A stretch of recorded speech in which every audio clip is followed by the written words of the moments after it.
Bonjour à tous et à toutes. Bienvenue à cette septième rendez-vous de la performance managériale. Nous allons aujourd'hui parler de qualité de vie au travail et pour cela je suis accompagné de Caroline Sider qui est directrice exécutive et qui est plus particulièrement en charge chez Amplitude de développer cette offre de qualité de vie au travail. Tout à fait. Il y a parmi vous, Marie en parlait tout à l'heure, beaucoup de participants, mais ce qui est intéressant de noter, c'est la diversité des participants, puisqu'il y a aussi bien des DRH, directeurs généraux, responsables sécurité, CHSCT, donc plusieurs membres de la communauté formation. Donc il y a, on le voit, un intérêt, une transversalité de cette notion de qualité de vie au travail, et c'est un sujet qui intéresse et passionne tout le monde. Alors, le sujet de cet atelier était une question, c'était faire rimer qualité de vie au travail et retour sur investissement, point d'interrogation. Est-ce que Caroline, ça va de soi? Est-ce que c'est évident que faire rimer la qualité de vie au travail systématiquement avec retour sur investissement? Je dirais que c'est quand même une équation à plusieurs inconnus. Ça va dépendre de la maturité de l'entreprise par rapport au sujet, du nombre de parties prenantes au sein de l'entreprise, et puis aussi de la politique QVT qui va être mise en place. Il y a des actions qui sont, j'ai envie de dire, indispensables, et puis d'autres qui parfois tombent à l'eau. Donc, chez Amplitude, on essaie de vous conseiller au mieux par rapport à cette équation, faire rimer qualité de vie au travail et retour sur investissement. Alors, on va voir qu'il y a quelques idées reçues ou quelques interrogations de la part de nos clients qui nous interrogent parfois. Et dans les idées reçues qui apparaissent, il y a parfois la notion de finalement ça fonctionne bien chez moi. L'entreprise fonctionne bien, j'ai des salariés qui sont motivés, j'ai peu de turnover. Qu'est-ce qui fait que je devrais mettre en place une politique de qualité de vie au travail ? Alors, dans ces cas-là, je vous répondrai, est-ce que vous avez chiffré tout simplement le surinvestissement au niveau de vos équipes, les risques de burn-out, par exemple, et puis aussi de présentéisme. Nous avons assez récemment accompagné une entreprise qui pouvait souffrir de burn-out lié au surinvestissement dans une activité humanitaire, une fondation créée par l'entreprise. Donc parfois tout va bien, les gens sont passionnés, j'ai envie de dire ils sont même presque surpassionnés, et il y a des risques d'épuisement professionnel liés à ça. Alors il y a souvent également un aspect budgétaire qui est évoqué, la qualité de vie au travail, mettre en place des actions ou une politique de qualité de vie au travail, ça coûte cher, c'est difficilement quantifiable quant à un retour sur investissement, à court terme, à moyen terme. Aujourd'hui, dans l'état du marché actuel, je me concentre sur mes clients et sur mon marché. Alors, je vous répondrai, si vous étiez un directeur d'entreprise, ce que vous êtes, que je comprends ce point de vue. Pour autant, c'est souvent le mal-être au travail qui coûte cher. Le baromètre Apicil Mozart Consulting, qui est publié chaque année depuis de nombreuses années maintenant, et qui mesure, je pense que vous le connaissez, l'indice de bien-être en entreprise, a chiffré le mal-être au travail par salarié à 13 500 € en 2013. Donc, c'est pas rien, on parle ici de perte de productivité pour le salarié en rapport avec le chiffre d'affaires qu'il pourrait produire. Il existe aussi d'autres études qui tendent à chiffrer le désinvestissement au travail, donc notamment l'étude MT Labor qui elle est toute récente en 2015 et qui estime que de nombreux salariés ne travaillent pas jusqu'à 3 heures par jour. Alors parce qu'ils ne se sentent pas utiles dans leurs tâches, ils ne se sentent pas engagés et ils ont tendance à remettre au lendemain. Moi je crois qu'il y a des chiffres qui parlent. On peut aujourd'hui se dire qu'un salarié qui est inefficace dans son travail parce que désengagé, je dirais 20% de son temps dans la journée, si on rapporte à une année, ça fait quand même 40 jours non travaillés sur l'année. Donc, on est sur la qualité de vie au travail, mais on est aussi sur l'engagement, et je crois que les sujets se réunissent. À l'opposé, on peut parler de success stories, comme celle de HCL Technologies, de Vinette Maillard, qui a triplé son chiffre d'affaires sur 4 ans, avec un slogan clé, « Mes employés d'abord et mes clients, de ce fait, seront satisfaits ». Un salarié heureux faisant des clients heureux. Tout à fait. Et puis la dernière question, interrogation ou inquiétude, c'est voilà, investir sur l'activité, c'est mettre en place des espaces de relaxation, des cours de sophrologie. Mais moi aujourd'hui j'ai un siège, mais c'est pas applicable partout. Je peux pas le dupliquer en usine par exemple. Oui, alors on parle là des espaces de relaxation, bien sûr, des cours de sophrologie, et effectivement, ça ne peut pas se mettre en place partout. Je vous répondrai que il y a ça, bien sûr, dans la qualité de vie au travail, mais il y a aussi beaucoup d'autres choses, c'est ce qu'on va voir par la suite.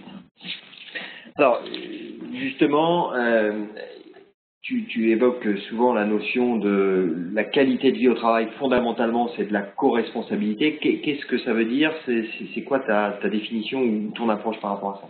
Alors, tout simplement, la qualité de vie au travail, tout le monde est acteur dans l'entreprise. Le salarié lui-même est acteur de sa propre qualité de vie au travail.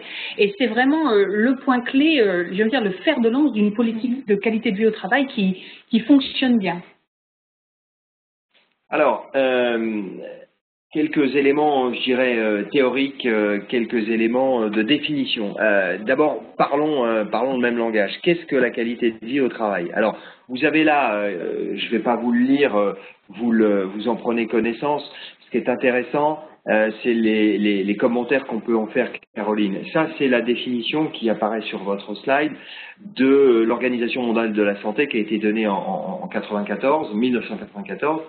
Quel commentaire par rapport à ça, Caroline? Alors, je dirais que sous le soleil, rien de nouveau, parce qu'en 1946, l'Organisation mondiale de la santé avait déjà défini la santé comme étant le bien-être aussi bien physique que psychologique que social. La qualité de vie au travail, j'ai envie de dire, c'est un petit peu la même chose. C'est la capacité, la perception qu'un être humain a de son rôle dans l'entreprise, de son niveau d'autonomie dans l'entreprise, des relations qu'il peut avoir avec ses pairs comme avec son manager, la connaissance, la fine connaissance des enjeux et des valeurs de l'entreprise. Ça, c'est des éléments qui sont, j'ai envie de dire, assez complexes. Alors, je crois, Philippe, que nous avons des questions sur le chat. Alors, il y a une question qui apparaît effectivement. On va voir si nous la traitons tout de suite ou si on a une réponse à apporter dans le... Alors, il y a une question justement sur la définition. Existe-t-il une définition partagée de ce qu'est la qualité de vie au travail? Effectivement. Alors, on a la définition de l'OMS, mais j'ai envie de dire en France, il y a aussi une définition très claire qui a été définie dans, nous allons y venir, dans l'accord national interprofessionnel de juin 2013. Oui. Alors là, accord entre les partenaires sociaux et un champ d'application, on va le voir, qui est extrêmement large.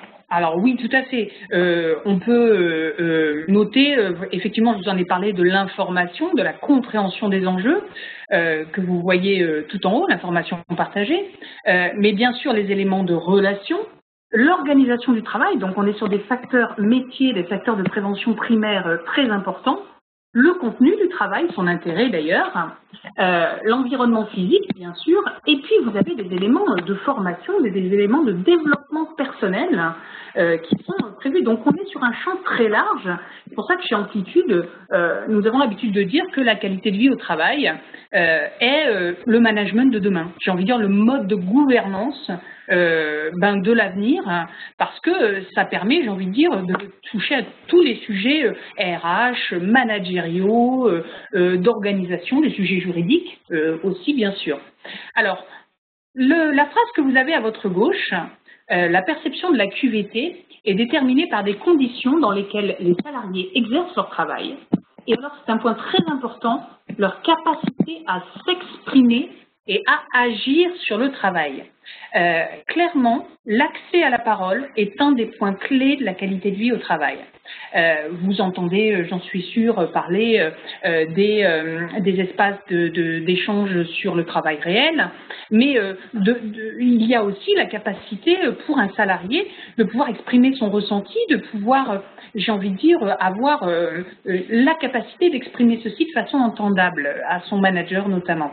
Dans nos formations sur la qualité de vie au travail, travail, on met énormément l'accent sur l'assertivité, la communication non violente et la confiance en soi, avoir assez de confiance pour, j'ai envie de dire, être en rébellion constructive, par exemple. On peut citer notamment les travaux du CNAM. Yves Clos, donc titulaire de la chaire de psychologie du travail au CNAM, parle d'importance fondamentale de la dispute professionnelle comme étant un élément clé de la qualité de vie au travail.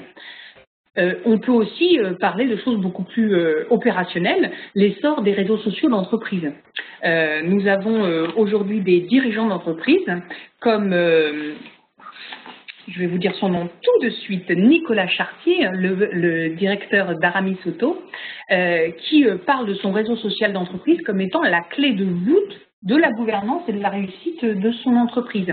Parce que ça permet les échanges, ça permet la collaboration, mais ça permet aussi d'exprimer parfois son mécontentement, son incompréhension, et puis de recevoir en quasi-live des réponses par les parties prenantes exercées. Et aujourd'hui, si vous couplez votre réseau social d'entreprise avec votre CRM, vous avez des gains de productivité, de performance extrêmement importants qui s'ouvrent à vous.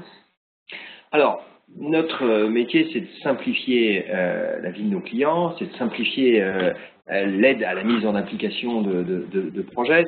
L'ANI, on l'a vu, beaucoup d'éléments et beaucoup de champs d'application.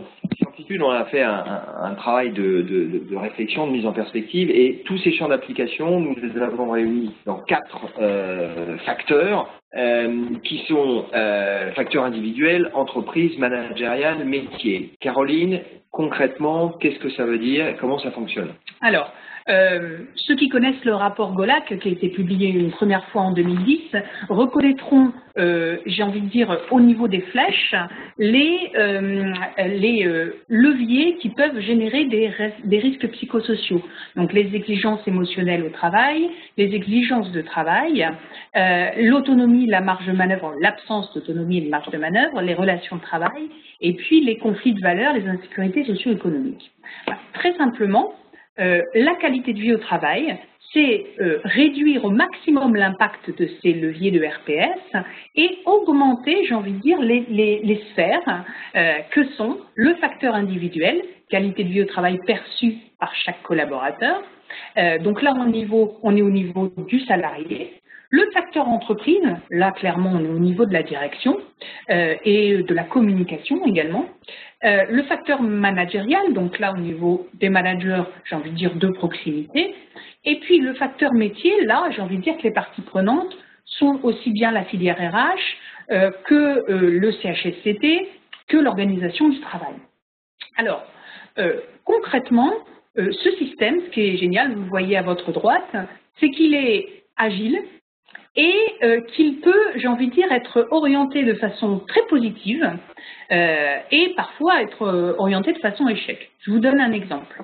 Je forme mon salarié pour qu'il soit en capacité de s'exprimer, parce qu'il va avoir assez confiance en lui, de faire face aux exigences émotionnelles de son travail. Ça, c'est une formation, j'ai envie de dire, une première formation qui a été faite au travail, mais également de participer à la vie de l'entreprise en s'exprimant de façon entendable. Naturellement, il va pouvoir influencer positivement ses relations de travail, notamment avec son manager, puisque son manager va mieux le comprendre, tout simplement. Et puis aussi, il peut être amené à faire des propositions concrètes pour améliorer le facteur métier. Donc, nous avons une action qui est complètement vertueuse. Par opposition, nous accompagnons parfois des entreprises qui mettent en place énormément d'actions pour faciliter la qualité de vie au travail de leurs salariés, des espaces de relaxation, des outils de rémunération extrêmement gratifiants, qui s'investissent dans des chantiers humanitaires avec du collaboratif. Mais le salarié en lui-même, s'il n'a pas conscience que tout ça, ça s'inscrit dans une politique générale d'entreprise qui est vraiment portée par la direction, Eh bien, il a beau voir des cours de sophrologie, il dit oui, mais c'est bien joli, mais moi, c'est mon objectif court terme, c'est mon manager, il a envie que je réussisse mes objectifs, je ne vais pas aller perdre du temps à faire de la sophrologie. Donc, je schématise bien sûr, hein, mais on voit qu'il y a des actions qui sont vraiment primordiales. En gros, le plus simple, c'est d'investir de façon conjointe sur l'ensemble des 4 facteurs. Je vous donne un exemple. Aujourd'hui, nous accompagnons une entreprise qui a décidé en prévention primaire de faire travailler aussi bien les salariés que les managers, que les RH sur l'évaluation de la charge de travail. Cette société connaît de gros départs en retraite et bien évidemment la charge de travail dans le sens où on ne peut pas embaucher autant de gens qu'on en a qui quittent l'entreprise, c'est un élément clé de la qualité de vie au travail. Plutôt que de dire c'est l'affaire des organisateurs du travail, c'est l'affaire de la filière RH et du CHSCT, on dit c'est avant tout l'affaire du manager. Le manager doit prendre conscience qu'il a avec lui des aides, des personnes, des experts qui sont là pour l'accompagner, mais qu'il a tout à gagner à s'investir avec eux dans l'évaluation de la charge de travail pour pouvoir derrière, et j'ai envie de dire, fluidifier son mode de management, faciliter la coexistence de l'ensemble de ses collaborateurs et réduire les conflits potentiels. Je crois qu'on avait une question. Alors, Caroline, je l'évoquais tout à l'heure, des spécialistes RH et puis peut-être plus généraliste, une question qui est sur la prévention primaire. Qu'est-ce qu'une prévention primaire? Oui, c'est une très bonne question. Donc, la prévention primaire, c'est vraiment la prévention qui vient le plus en amont des risques psychosociaux. On distingue la prévention primaire, la secondaire et la tertiaire. La prévention primaire, donc la plus en amont, c'est celle que l'on peut anticiper, que l'on peut gérer, j'ai envie de dire, pour que un maximum de risques n'interviennent pas. La prévention secondaire, j'ai envie de dire, c'est l'affaire du management. Clairement, c'est en quoi le manager, dans son quotidien, a l'optique de la qualité de vie au travail, de sa propre qualité de vie au travail et aussi de celle de ses collaborateurs. Donc, il ne s'agit pas pour le manager de lui rajouter des choses à faire, mais plus qu'il manage au quotidien avec un regard, une perspective qui est, en prenant en compte certains éléments, il y a des modèles de management en ce sens, notamment le modèle de Pierre-Régis Turcotte, qui est un Québécois qui a travaillé sur ce modèle dès les années 80, mais parfois les anglo-saxons sont un petit peu plus en avance que nous, sur comment au quotidien je donne une plus-value particulière à mes actions managériales. Donc là, on est sur la prévention secondaire.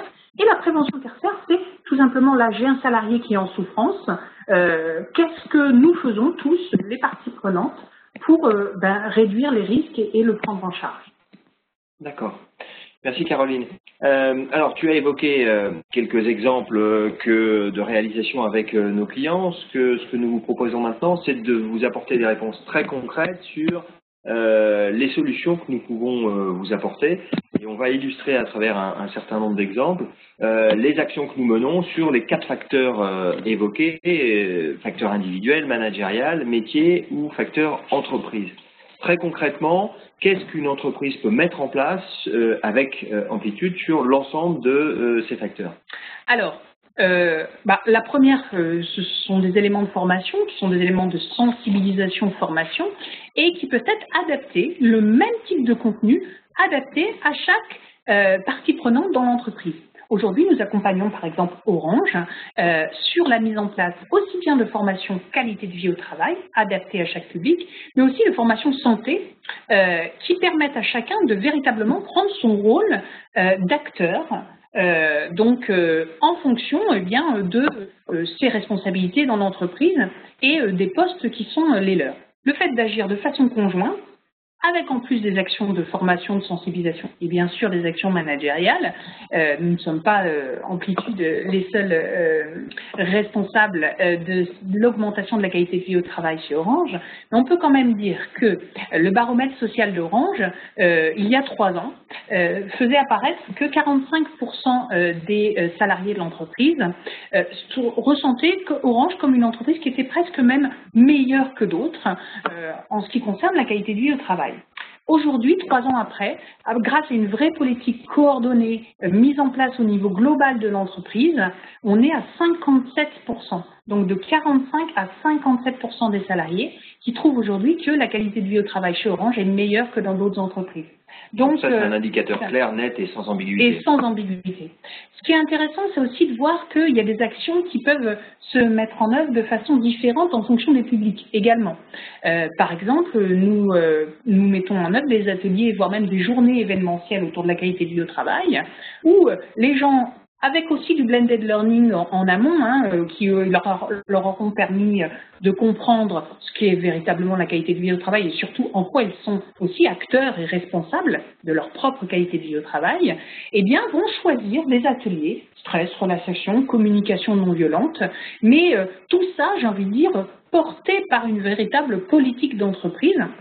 Donc, il y a la formation des managers, j'en ai déjà parlé, bien sûr les groupes d'échange de pratiques au niveau des managers, et puis des choses qui sont intéressantes dont je vous ai parlé également, qui est la collaboration entre les RH et les managers sur l'évaluation de la charge de travail. Et puis, en dernier, le point clé, quand même, ça reste le fait que la politique qualité de vie au travail ou santé soit véritablement portée par l'entreprise au travers de formations, bien sûr, mais aussi de chartes, d'engagements clairs, clairement précis, communiqués. La notion des valeurs, Philippe va vous en parler, est extrêmement importante et c'est ça qui permet, j'ai envie de dire, que le tout prenne un sens important et soit véritablement, pour le coup, rentable parce que les gens comprennent exactement ce qu'on fait pour eux et pourquoi on le fait pour eux. Je voudrais juste, avant de te laisser la parole, Philippe, parler de l'audit qualité de vie au travail. Bien évidemment, nous sommes à même de mettre en œuvre des audits qualité de vie au travail. On sait aussi que ce n'est pas forcément un préalable incontournable. On peut commencer à, j'ai envie de dire, agir de façon coordonnée sur l'ensemble des parties prenantes et puis mesurer la résultante de ces actions sans forcément passer toujours par un audit lourd. En tout cas, ça dépend. Caroline, une question en écho à ce que tu viens d'évoquer chez Orange, qui est posée par un des participants. Dans l'exemple d'Orange, les participants aux ateliers sont-ils des participants qui expriment un mal-être ou des salariés participent-ils aux ateliers dans le cadre d'une amélioration continue du bien-être? Il y a de tout. Clairement, il y a de tout. Il peut y avoir, j'ai envie de dire, des salariés qui ont cette appétence à toujours mieux comprendre, connaître et se développer. Et puis, vous avez des salariés qui se disent, eh bien, il faut que je saisisse ma chance pour apprendre moi-même déjà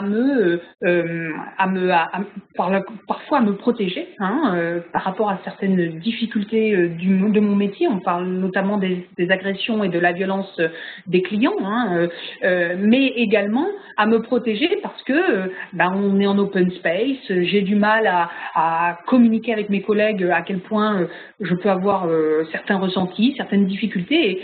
Et quand je le fais, ça passe pas et ça commence vraiment à me peser et j'ai besoin d'apprendre à le faire de façon entendable.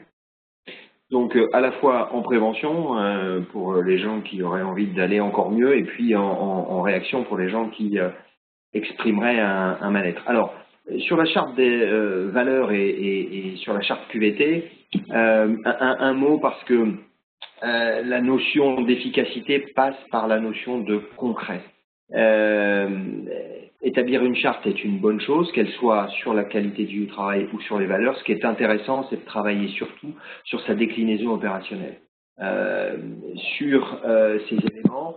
Il est important de donner une vision, une direction effectivement aux équipes, mais concrètement, qu'est-ce que signifie être dans la bienveillance? Qu'est-ce que signifie être dans l'écoute? Qu'est-ce que signifie le droit à l'erreur? Autant de sujets qui sont mis en œuvre dans la qualité de vie au travail, ou qu'est-ce que signifie la notion innovation, la valeur innovation lorsqu'on travaille sur une charte de valeur. Donc ça, c'est absolument essentiel, c'est d'aller bien au-delà que de l'intitulé et de travailler sur des éléments concrets derrière.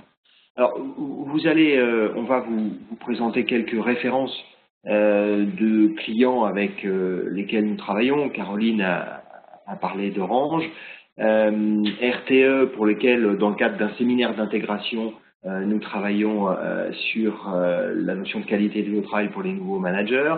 IEC pour lequel nous avons mené une étude, une qualité de vie au travail.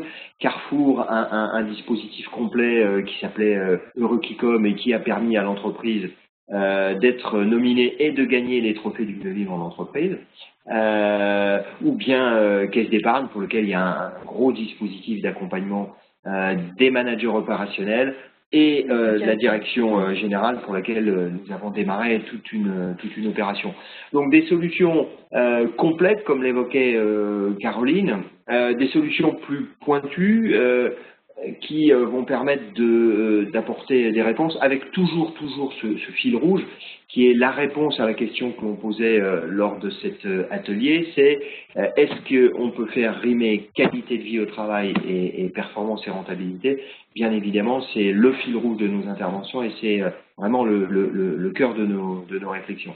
Alors, quand on met en place ou quand on décide de mettre en place une politique qualité de vie au travail, il y a des opportunités, il y a des risques. Caroline, en résumé, quels seraient-ils? Alors, les opportunités, elles sont, vous l'avez compris, très importantes. On n'a pas beaucoup évoqué le sujet juridique.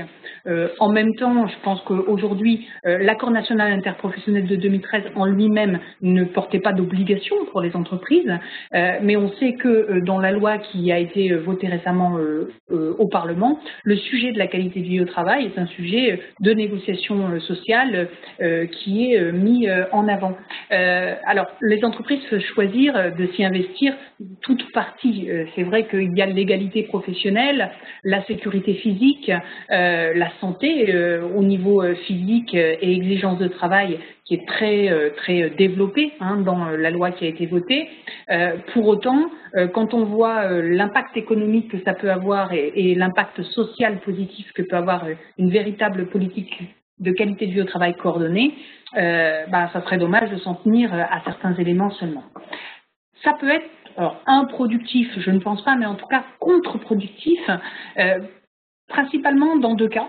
Le cas qui est que on ne mobilise pas toutes les parties prenantes, c'est-à-dire aussi bien les RH que les salariés, que les managers, que la direction, la communication, les parties prenantes extérieures aussi. Vous avez des cabinets comme Amplitude qui peuvent vous accompagner, mais vous avez aussi des réseaux qui existent. Nous faisons partie de l'Institut du mieux vivre en entreprise, du réseau RHM, où on peut, j'ai envie de dire, mobiliser des parties prenantes extérieures qui peuvent nous accompagner dans notre politique de qualité de vie au travail.